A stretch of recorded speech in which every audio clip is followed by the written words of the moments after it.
Kalau korang dah bosan main game dekat smartphone, apa kata korang main game dekat gaming handheld pula? Ini dia ROG Xbox Ally gaming handheld terbaru daripada ROG. Kalau tengok dekat sini, dia punya design lebih ergonomik tau. Ada pemegang dekat kiri dengan kanan ni. So bila main game tu rasa macam pegang controller Xbox yang biasa tu. Dekat atas ni ada butang power, lepas tu ada audio jack dan micro SD card, volume button up and down, lepas tu ada indicator light dan ada dua USB Type-C. Lepas tu kat sini macam biasalah kita ada controller macam Xbox, tapi kat sini ada butang special. Kita ada butang Xbox untuk kita navigate dia punya menu. Alright, so yang ni dia punya home screen.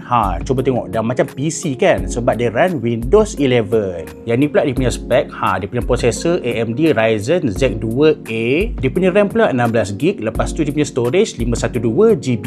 Lepas tu kat situ dia tulis Windows 11 Home Single. Dia punya screen pun memang besar tau, sebab ada 7 inci Full HD display dengan 120Hz refresh rate. Kalau nak main game, just tekan je dekat sini. Lepas tu kita boleh pilih nak main game dekat Xbox ataupun dekat Steam. Alright, jom kita try main game.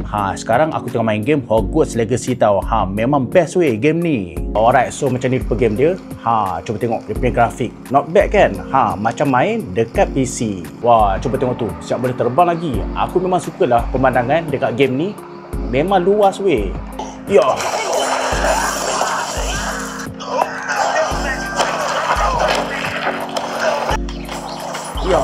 Ya. Boom, boom, boom.